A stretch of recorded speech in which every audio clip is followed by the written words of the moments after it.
德公公，皇上这么急着召见我，究竟是为了什么事儿？哦，好像是问您那天去了御花园，为什么没去见皇上？哦，我明白了。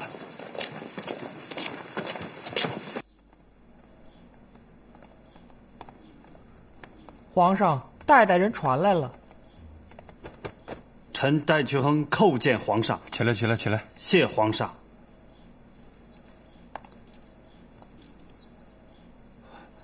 皇上，一切都是臣的过错。那天臣只是在御花园门口张望了一眼，没有看见皇上，就走了。臣太粗心了，耽误了大事。你是向朕禀报军国大事，岂能张望一眼就走啊？这个说法不通，讲实话。皇上，臣说的都是实话。戴渠亨，你平素思维缜密，做事周全，什么时候粗心大意过？你肯定没说实话。皇上，臣所说的的确都是实话。那么朕在军机处问你的时候，你为什么没有向朕提及此事？那是臣害怕皇上责怪臣粗心，所以就没敢提这事儿。臣有罪。你不怕朕责怪你失职，怕朕责怪你粗心，认罚还要避轻就重的，这就更没道理了。皇上，反正不管怎么说，一切都是臣的过错。既然你不肯说实话，可别怪朕罚你。从今天起，你从4品降为5品。臣有罪，臣认罚。记着，朕罚你，不是罚你失职，是罚你不讲实话。听明白了吗？明白了。下去吧。这。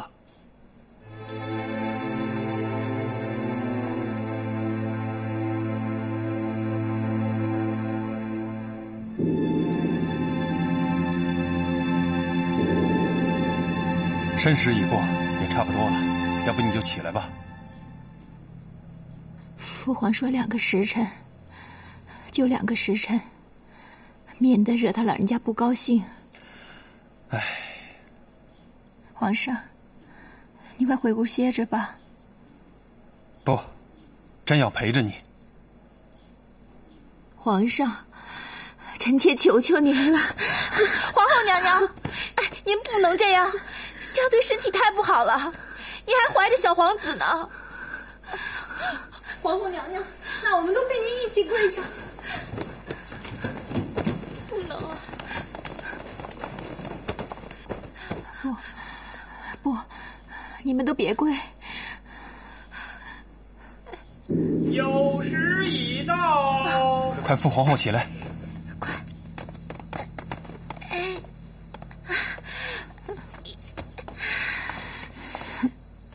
怎么样？没什么大碍，只是膝盖受了点伤。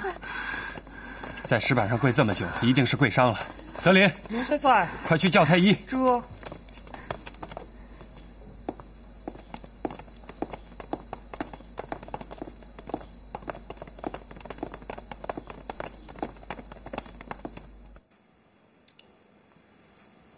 和林明亮和福康安的奏折说他们围剿乱匪，连战连捷。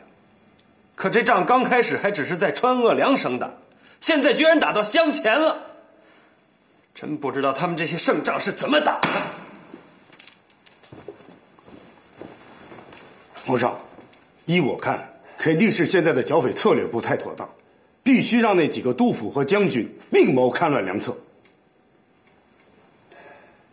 皇上，今年的章汉大考一切准备就绪，就等着考题了，请皇上赐题。朕想了好几天了，也没想出什么好题目。何不借此机会，看看那些满腹经纶的詹氏翰林们，对剿匪有什么好方法？题目就叫《平乱匪书》。好主意，贴切，贴切。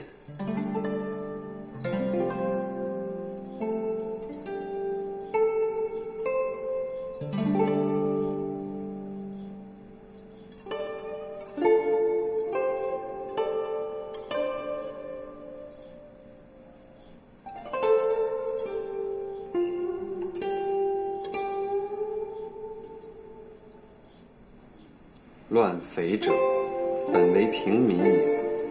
平民何以变为乱匪？盖因其不能安居乐业也。何以不能安居乐业？吏治腐败、敲诈勒索、激愤民情也。鞭辟入里啊！剿匪戡乱，若能以此为圭臬，何愁内乱不息？看来戡乱方略必须尽快改变了。明天上朝，朕就和大臣们商议此事。可关键还是太上皇啊！皇上，臣以为洪翰林的平乱匪书很有见地。目前剿匪戡乱之所以举步维艰，皆因所采取的策略有误所致。要想改变被动局面，必先改变策略，便单一的剿匪，已改为以安抚为主，围剿为辅。王大人，几位封疆大吏在川鄂两省的浴血奋战，难道还不如一介书生的纸上谈兵吗？这是军国大事，儿戏不得。哼！眼下乱匪越剿越多，乱匪的势力越来越大，已经由最初的川鄂两省扩展到湘黔。若不是戡乱方略有错误，又能作何解释？难道非要等到乱匪的势力扩展到全国才去改变吗？朝廷若不对乱民施以兵威，那朝廷的面子何在？军威何在？其结果就是百姓越来越不把朝廷放在眼里，因此安抚就是姑息养奸，日久必定酿成大乱。现在的剿匪戡乱方略是太上皇和皇上一起定下来的，怎么能够轻易改变呢？好了好了好了，你们都别争了，你们的意思朕都明白了。究竟要不要改变戡乱方略？若是改变，采取什么方略？待朕和太上皇商讨以后再做定夺。父皇，儿臣这儿有一篇文章，是这次詹汉大考中被考官们一致取了头名的卷子，儿臣拿不准要不要点这个头名，所以还是请父皇来定夺，请父皇先过目。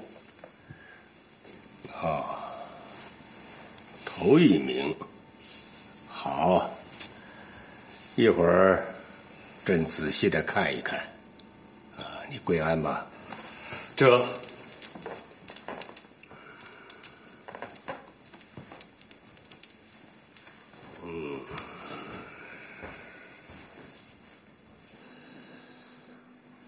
明白了，明白了。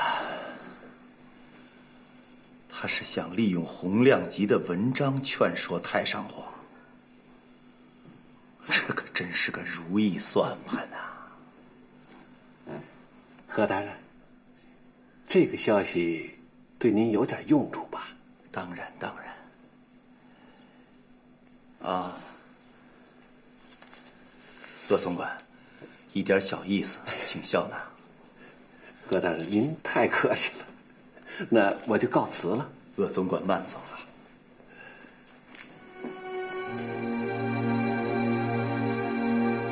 想了这么个如意算盘，那我就给你来个釜底抽薪。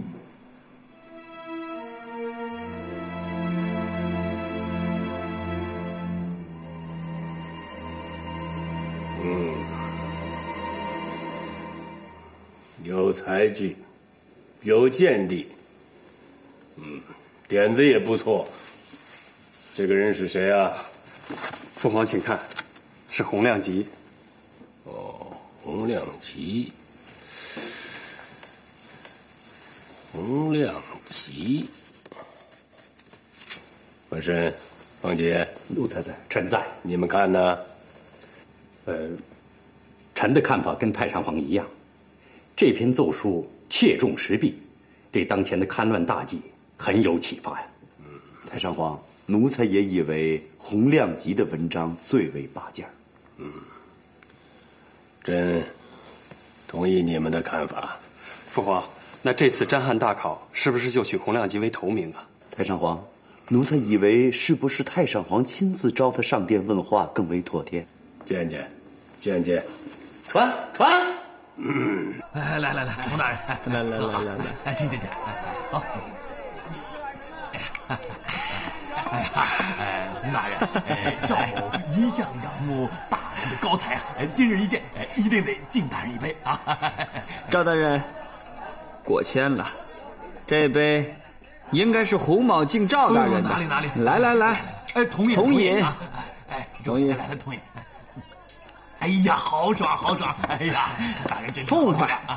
皇上口谕，着洪亮吉立刻到养心殿觐见太上皇。赶快走吧，皇上和太上皇等着你呢。哎呀，诸位大人，慢走。皇上和太上皇要召见洪某。洪某先告辞了啊！慢走。呦，没关系。洪大人，各位大人告辞了。大人走好，回见。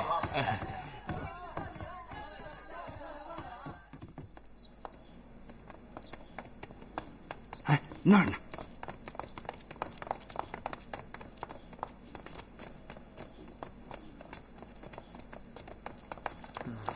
太大人，太上皇和皇上要召见我。你怎么喝成这样？啊？皇上、太上皇等着见你，你这个样子怎么进去？这可怎么办？大大人，我去打盆凉水，让洪大人清醒。快去！哎呀，大人，不能让太上皇、皇上等太久。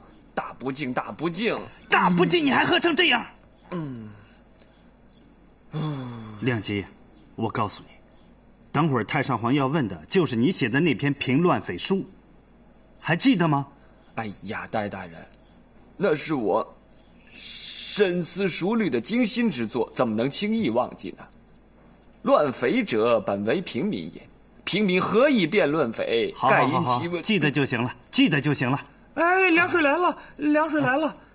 洪大人，你赶紧拿凉水洗把脸，清醒，免得一会儿在太上皇面前说错了话，好吗？好，明白。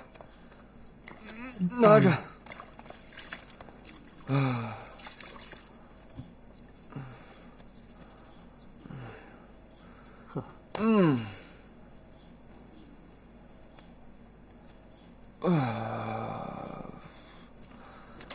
好，来。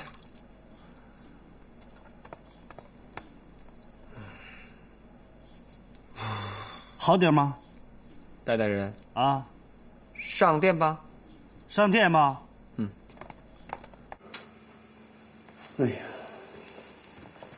太上皇，这个洪亮吉怎么耽搁到现在还不来呀？这该不是又喝酒去了吧？臣洪亮吉叩见太上皇、皇上。起来吧。谢太上皇、皇上。洪亮吉，你可耽搁得太久了，让太上皇和皇上等了这么长时间。王大人，你闻见了没有？他怎么一身酒气呀？他真是喝酒去了啊！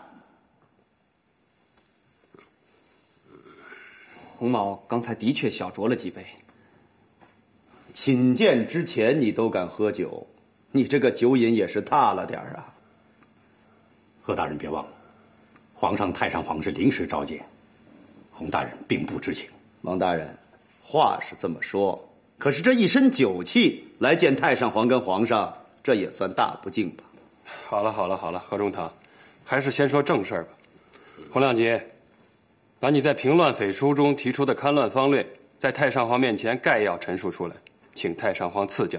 回禀太上皇、皇上，臣以为，对于多数平民百姓而言，若能丰衣足食、安居乐业，他们就别无他求，甘愿做朝廷的臣民。可是各级官吏关注的恰恰不是百姓的温饱与疾苦，而是自己的红顶子。胡说！洪亮吉，你说完了没有啊？回禀太上皇，臣在这里只能简短截说，臣的全部见解都在平乱匪书里了。什么？洪亮吉，那你的意思，这个叛乱的源头是朝廷的吏治喽？正是。大清自入关以来，律法吏治历100余年未变，而世事时事却无时无刻不在变化，因循守旧，必生弊端。臣以为，时至今日，律法吏治已到了非变不可的时候了。哼，你不要忘了，洪亮吉，正是由于祖宗立下的100年吏治，才造就了亘古未有的康乾盛世。回禀太上皇，眼下乱匪纷起，民不聊生，吏治败坏，何言盛世？不过是阿谀奉迎之辈刻意在太上皇和皇上面前营造的假象而已。放肆！洪亮，太上皇，他恶意诋毁我大清律律，这必须重办呢。这个洪亮吉，你单酒狂悖，目空一切，不知天高地厚。父皇，儿臣要夺去他沾汉大考头名的资格，以示惩戒。太上皇，洪亮吉，还不快谢恩！谢太上皇，皇上退下，回去闭门思过。这皇上，太上皇，这就这么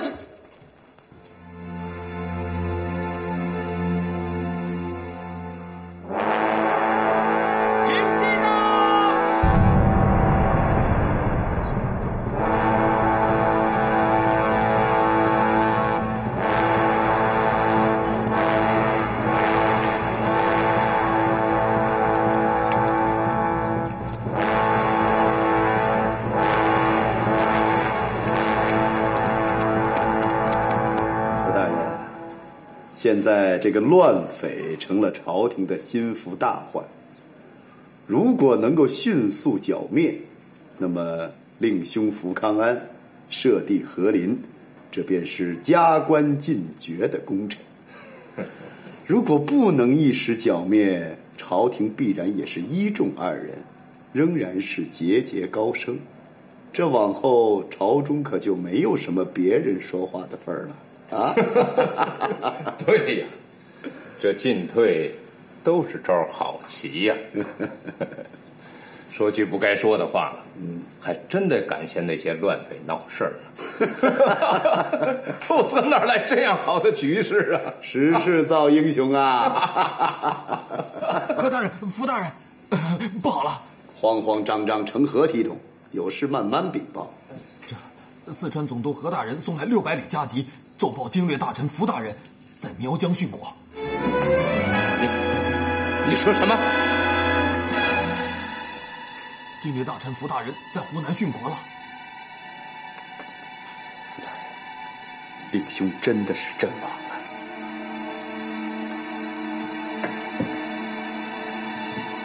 下去，下去。这，福大人。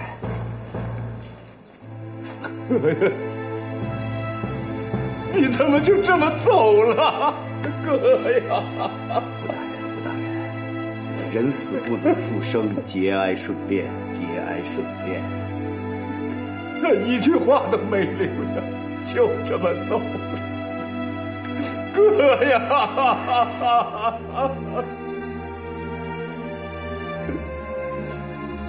！600里停机。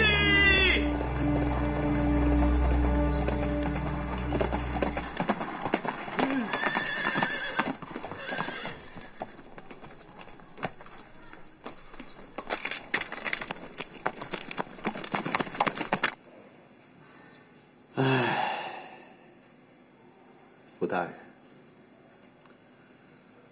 令兄身后，皇上、太上皇特旨嘉奖，令兄也该含笑九泉了。这都是何大人上下奔走，为家兄争得的。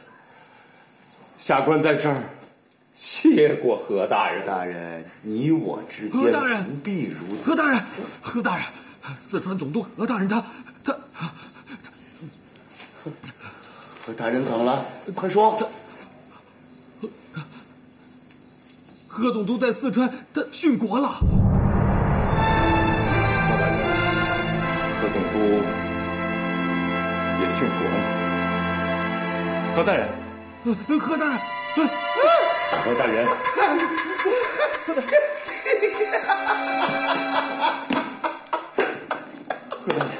你要进来。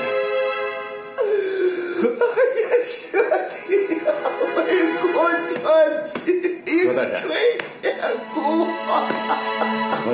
你要节哀，要保重身体呀。小王和家万分重礼，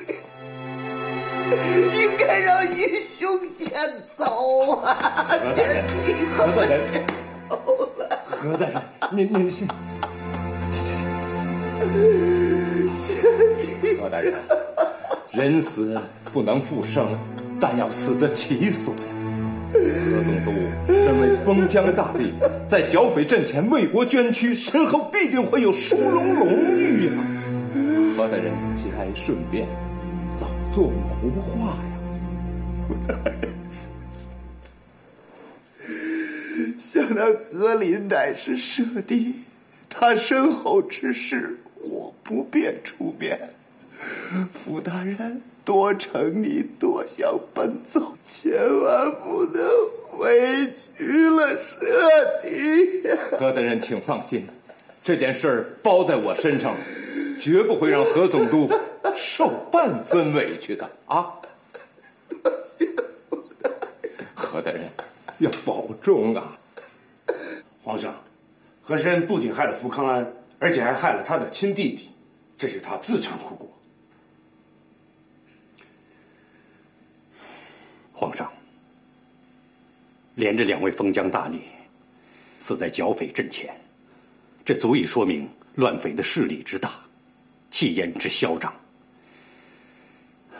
对国家而言，这无论如何也算不上一件幸事。皇上，臣以为当务之急是要派一位真正会打仗的人前往四川参与剿匪大计，只有这样才能遏制乱匪的扩张之势。这个人还要懂谋略，能够尝试实施安抚之策。皇上，臣有一个人，也许他去比较合适。谁呀？护军都统俄勒登堡。论资历、才具都具备了，人品也不错，合适，就是他了。皇上，这有一份福长安的折子，是给和林要身后封赏的，肯定又是和珅授意的，此事该如何处置？只要不太过分，就准了他，算是安抚安抚和珅吧，免得他生事儿。奉天承运，皇帝诏曰：原四川总督和林殉国于剿匪阵前，忠勇可嘉，特追赠1等宣勇功，配享太庙，钦此。奴才谢主隆恩。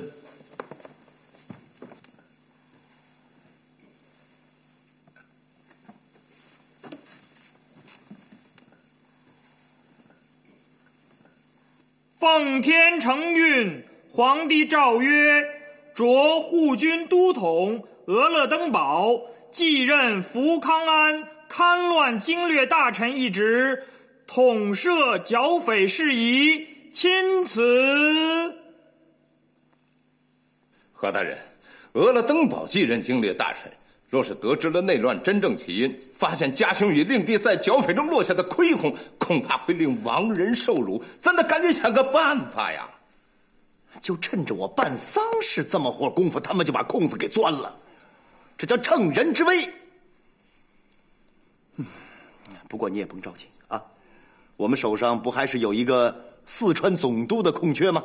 我派个可靠的人过去，让他钳制住俄勒登堡，让他无暇他顾，我看他能查出什么来。好主意，不过这事得抓紧办啊！放心吧，明天一早我就去觐见太上皇。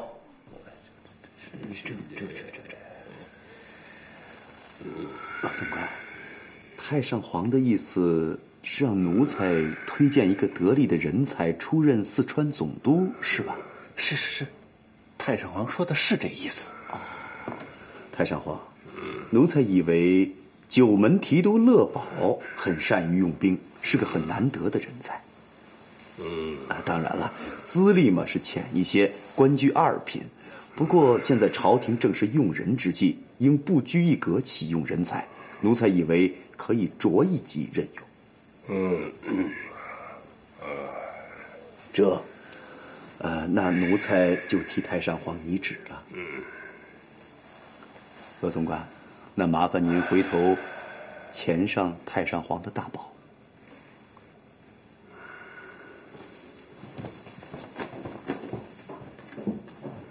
太上皇圣旨，奉天承运，皇帝诏曰：原九门提督乐宝即赴四川总督之任，与俄勒登堡共襄剿匪大计，钦此。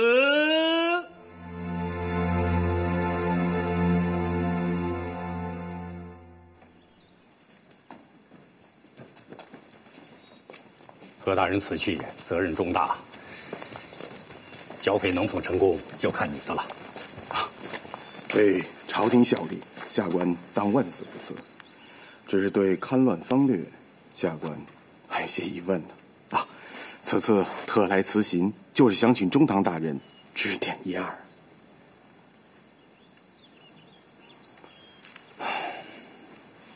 南方各地乱匪起信的缘由，皆因贪官污吏肆意盘剥欺凌，百姓不堪其虐，才最终激起事端的。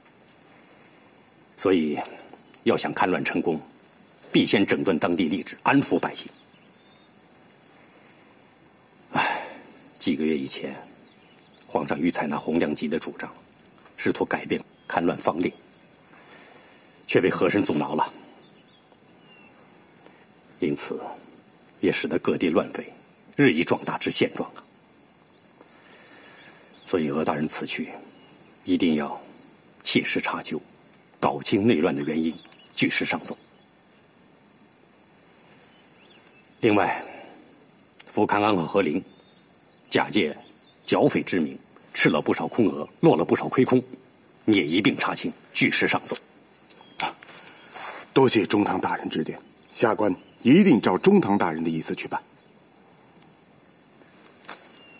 好，就交给你了。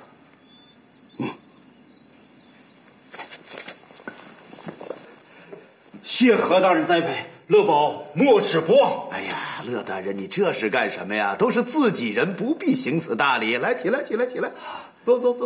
谢何大人。乐大人，此去四川总督任上有什么打算呢？下官一定按何大人的吩咐，请何大人明示。好。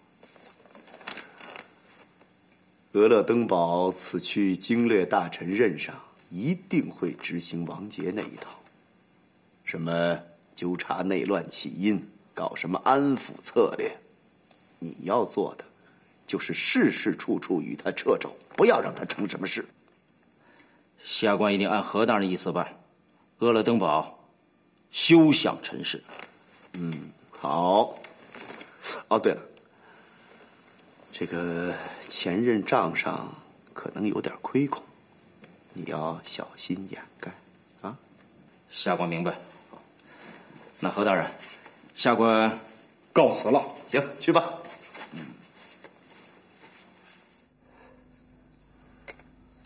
好啊，俄勒登堡果然是才干出众的，上任不出1个月，已经找到了川鄂内乱的肇端。这川鄂乱匪究竟是如何闹起来的？俄勒登堡在信中说，匪首麒麟原本是襄阳的一个茶商世家。襄阳知府上任以后，为了补足在和珅处买官所欠下的巨额亏空，就把当地的茶叶税翻了2番，使得当地茶农茶商入不敷出，生意难以维持，所以就推举麒麟为首领，结案而起。果然是官逼民反。那现在对这个麒麟还有没有安抚招安的可能？有，当地有个绅士徐天德是麒麟的朋友，俄勒登堡已经通过他与麒麟取得了联系，近几天就见面商讨招安事宜。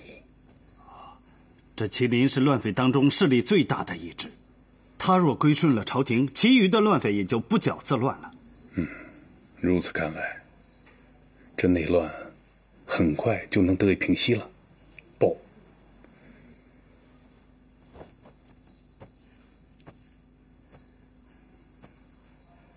此事目前应该严加保密，以防和珅党羽闻风而动，从中作梗。只要俄勒登堡大人拿到了和珅败坏吏治的证据，我们就即可弹劾和珅，促使太上皇采取安抚策略，彻底平息内乱。好。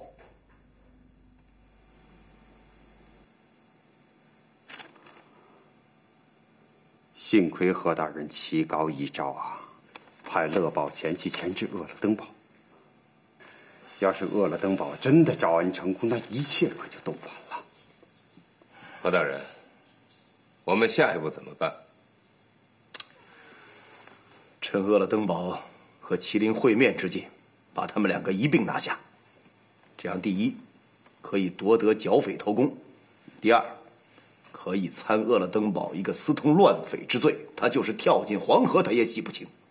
还有，弹劾王杰，他这叫举荐不当之功。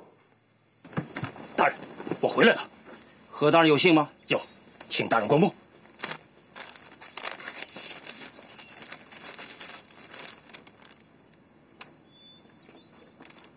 好，就照何大人的计策行事。你可要把鄂勒登堡盯紧了，只要他一跟麒麟会面，我就把他当场拿下。这，乐大人，下官一定照办。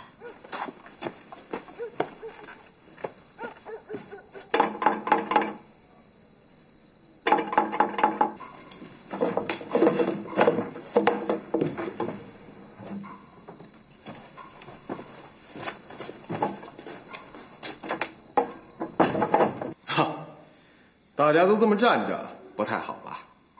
来，都坐下说话。额大人，请上座。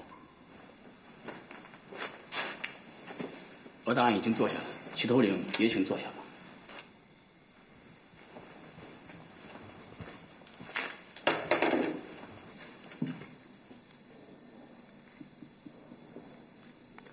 额大人是打算战呢，还是打算和？如果是打算战，本官今天就不会来了。啊，想必许乡绅已经把我的意思跟你说明白了吧？今天来就是想听听你的看法。齐某并非脑后生有反骨，并不想和朝廷作对，只是被逼得走投无路才起来造反的。这一点想必额大人早就知道。正因为如此，所以才会来和你一起商讨招安事宜呀。齐某和弟兄们并不想做乱臣贼子，只要朝廷给百姓一个公道，严惩那些把我们逼上绝路的贪官污吏，我们可以放下刀枪，归顺朝廷，回家做顺民。但朝廷切不可秋后算账，残害跟随过我的兄弟们，否则我们就只有血战到底一条路了。只要你们能够归顺，朝廷绝不会再给你们算账，这点儿本官可以保证。至于惩治贪官污吏一事嘛，本官自到任起就一直在搜集证据，只要证据确凿，本官第一个写折子弹劾他们。齐某看得出额大人是个清官，我这里有襄阳知府贿赂和珅、敲诈百姓的证据，现呈给额大人，请额大人为百姓主持公道。哎呀，这个太好了！有了这个证据，本官马上就可以写上奏的折子了。本官正是你设下的圈套。本官绝非言而无信之人，一定是走漏风声。额大人不是那样的人，你快从后门走，那里直通山上，官兵很难围捕。快走！快去！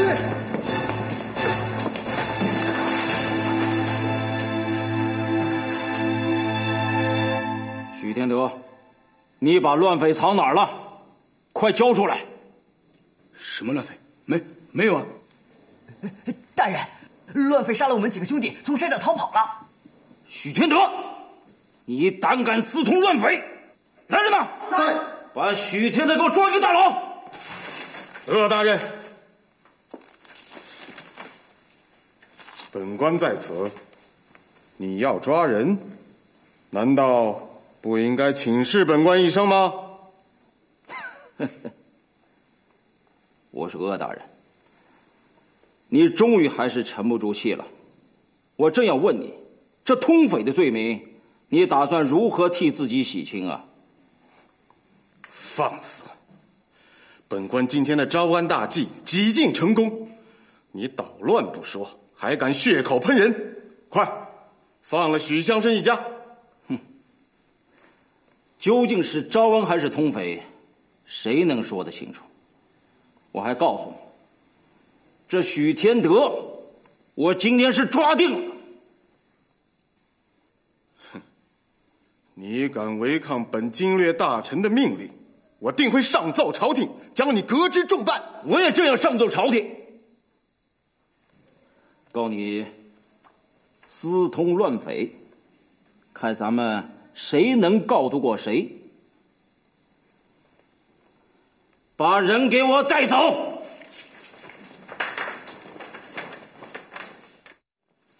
皇上，臣以为俄勒登堡具奏属实，勒堡不服从调遣，破坏招安大计，理应革职查办。徐天德一家应立即无罪开释。皇上，这个俄勒登堡擅自与乱匪交往，这明明就是通匪啊！奴才以为这个俄勒登堡应该撤职查办。皇上，俄勒登堡已经得到了乱匪起事的照端，麒麟也已经拿到了襄阳知府把老百姓逼上绝路的证据，他也愿意归顺朝廷，不动一兵一卒，平息叛乱指日可待。可在勒堡的肆意破坏下，功败垂成。皇上，臣以为勒堡必须严惩。皇上，麒麟逆贼诬陷朝廷命官，居心叵测呀！王大人轻信逆贼，这无非是借刀杀人，排除异己罢了。何大人，你们都别争了，如何处置，朕自有主张。没别的事儿，就先退朝吧。皇上，两份奏折一比，显然是俄勒登堡的奏折属实。皇上为什么不支持王正党呢？你别忘了，对于戡乱大计，太上皇支持的是围剿方略，而不是安抚方略。若不先说服太上皇，肯定会碰钉子。皇上，这是勒堡总督送来的600里加急。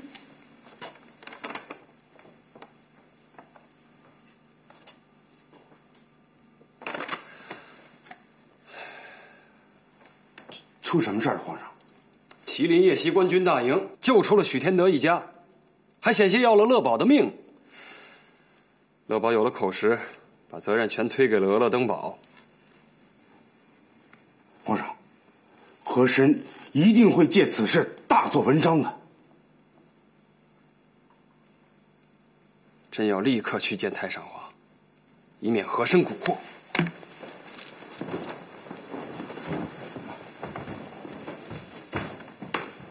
就是这俄勒登堡一味的妥协安抚，这样下去国交。皇上，儿臣叩见父皇。情况紧急，快调人。皇上，太上皇的意思是说，将俄勒登堡革职查办，由勒堡接任经略大臣，俄勒登堡留用军前，以观后效，是吧？父皇，儿臣以为这件事应该再斟酌斟酌。君威！皇上，太上皇刚才说了，军情紧急，耽搁不得，赶快传旨吧。是，父皇。一个对平息内乱、千载难逢的良机，就这样被和珅的党羽给断送了。哎呀，真不知道老百姓还要在战火中煎熬多少年呢？可叹呐！太上皇的精神也大不如前了，几乎完全被和珅所摆布。皇上对太上皇是一片孝心，不愿违误太上皇。现在宫中的朝政实际上是把持在和珅的一人手中，真是奸臣当道，国之不幸啊！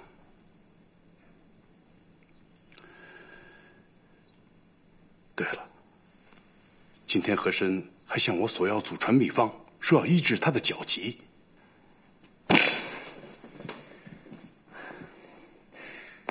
让和珅这样的奸臣活着，对国家是个祸害。你干脆趁机下药把他治死算了，否则咱师徒的友谊也就到头了。王中堂，我虽然十分憎恨和珅，可行医多年，一直都是治病救人，还从未加害过谁啊！